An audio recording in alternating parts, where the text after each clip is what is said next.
Hi, my name is Carlos Persenio. I'm with WeLoveCreativity.org, and I wanted to introduce Ken Montgomery and Nicole Cerra. I hope I'm pronouncing your last name correctly, Nicole.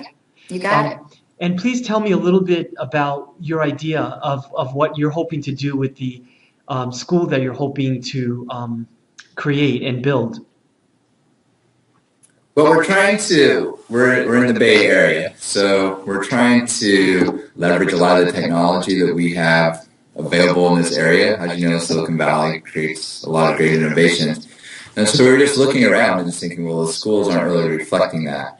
So what we're trying to do is create a place where we use technology to personalize the education for students, and then also place cutting edge tools in the hands of students for them to be designers and creators.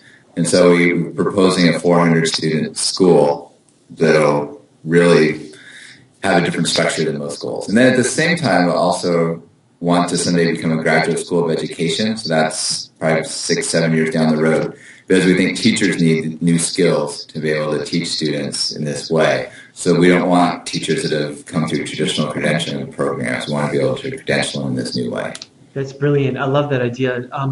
And tell me why the need is here, especially within your experiences at your school or your careers as educators, so that this school is something that today's culture and today's 21st century environment needs.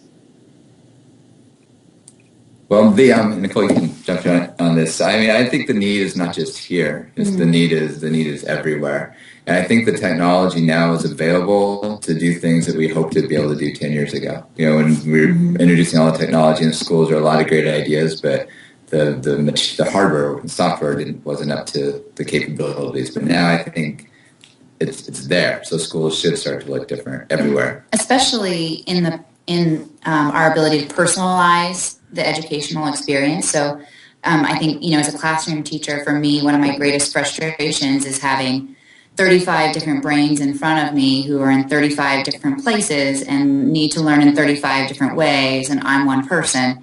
And so the tech piece is one tool that I think makes it a little bit easier to address, each learner and meet their needs. And talk about that. I noticed you're going to have the availability of Flexbooks. Please tell me what that is and describe what that means in terms of how you said that in terms of individualizing that kind of instruction. Yeah, so a Flexbook is, it's an online book, but it's more powerful than a textbook because, for one thing, a teacher can modify it. So a teacher can, as the kids are working through material, throw in more material or change material or put in an assessment. So it's flexible in that way. And it's also flexible for the student because they can move through it in the ways that are best for them. So if you have a topic like, say, catapults in physics, you can see animations, you can see simulations, you can read text about it, you can see video, and all that can kind of all be in one easily located place. You can, make study guides and assessments and all that. The student can move through that in the way that they need to get the content. Wow, that sounds fantastic.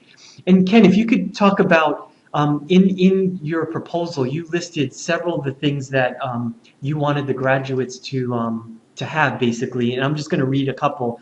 Like you want them to be collaborators, innovators, communicators, demonstrators, and so on. If you could talk about why that's important to you all to include that and highlight that as part of what you all are hoping to do. Yeah, well, we're calling those as success skills because we feel that those are the things when students go out into the real world. If you have those skills, you're going to be successful in whatever field you choose, and they're really transferable. So they'll all know the content. You have to have content mastery. Whatever job you're doing, you have to know what the job is and how to do it. But if you have these other skills, the success skills, such as you're a questioner, you know how to collaborate effectively, you're an innovator, whatever organization you get hired by, if you start your own business, anything like that, those skills will actually make you successful. I mean, that's what you need. The way that the world has changed, that's what's going to separate you from other people. So that's why we're really deliberately teaching those. I mean, I think a lot of times we hope that students get those, but we don't explicitly teach them and assess them the way we do the content. So we want to explicitly teach and assess those. And that's where we hope to work with the Fab Lab at Stanford. because their research agenda is to figure out ways how to assess process. So they have students that they wear motion sensors and they track. When does a student click on a mouse? When does a student hover over a word as they're trying to figure something out? When will they get up and go talk to somebody else and ask them for help? So they're trying to figure out the best way to assess that process. And we just feel that those skills are going to be really important. And I think we've always known. I know like grit is getting a lot of play right now. It's things we've always known. We've always known that these are things that make people successful. But now I think, again, the technology is catching up in ways that, well, let's figure out how to assess this. It's not just being able to solve the equation. It's being able to solve the equation and communicate to somebody else. So that's why I feel that's so important. That's brilliant.